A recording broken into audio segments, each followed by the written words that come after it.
So here we are, ladies and gentlemen, boys and girls, brothers and sisters, in the laboratory, and more importantly in the EZBass interface. Now in the last episode I featured the two bass instruments, also the effects control system and the tuning control system, also with the presets that both basses carry within both playing style of finger and pick playing.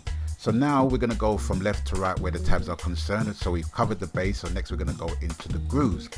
And on this occasion, I'm going to go into two aspects of finding a groove, okay? So the first one I'm going to go into, which is basically a more customed way of finding a groove, is the tap to find feature. Now, if you're not familiar with any of the other easy line of software, this may be a bit daunting to you, but for those who are familiar with Easy Drummer or Easy Keys, they're gonna breeze through at least 2/3 of this straight away because the control system is very much similar.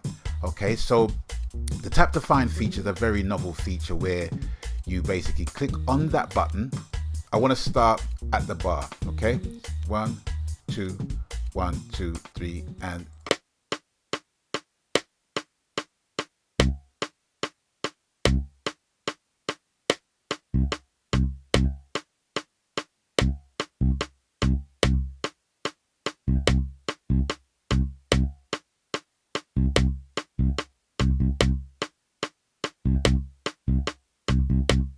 just a rhythmic pattern.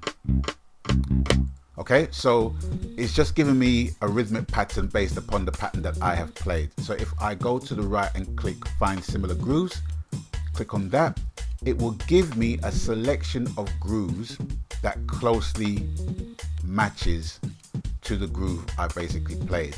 So the one with the highest percentage, those are the ones that are closest to the groove that I've played. All right, so let's just find the highest one here, which is at 76% matching, 79% rhythm, and 67% melody. So that's pretty much as good as you're gonna get. So let's just click on that and play it.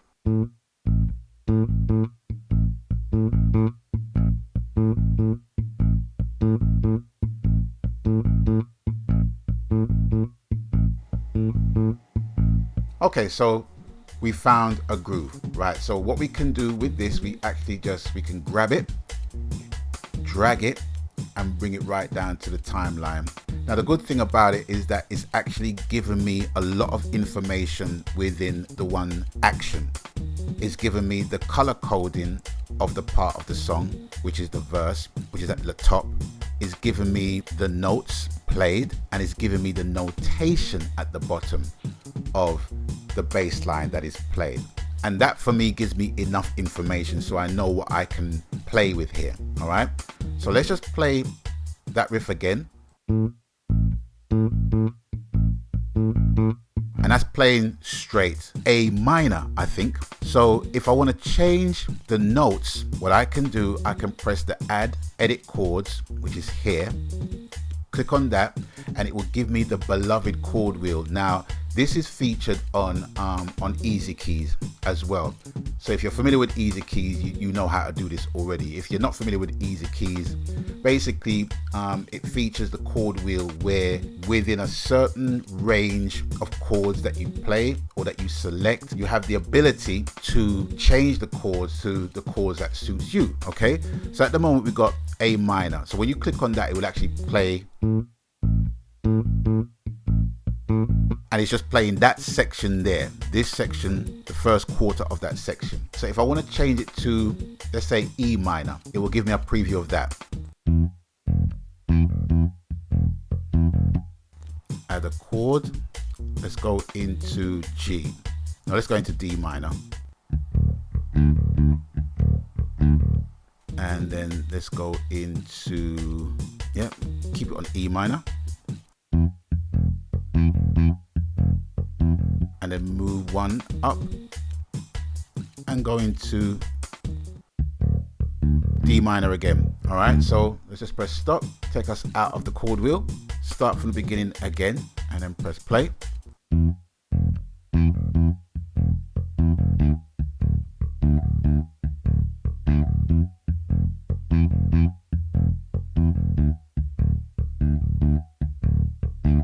Right, and if you find yourself basically overwhelmed at this point, you can also press the undo command, which is Control Z or Control Z.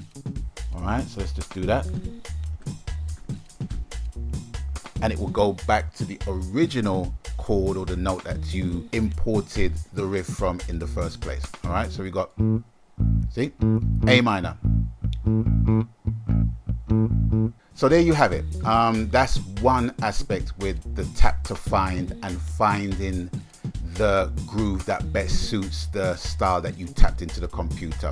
So now we're going to go into the second option of finding a groove, and it's simply a filtering process. So let's just take all of this and remove it. We've got an empty palette now. Right next to the tap to find, we have the filters section where you can filter by genre, playstyle, type, and time signature. So let's just say I want to find a boogie style, played standard, straight, and that's good enough for me to start with. Straight away, it's actually given me different variations of that play style to choose from. And like I said before, the highest percentage that matches to the play style that I'm looking for will be at the top, the lowest will be at the bottom. So let's just check the top one here, see what we got. Let's go into a different one. All right, disco, standard, right. Let's find something that's a little bit lower in matching. All right, let's play that.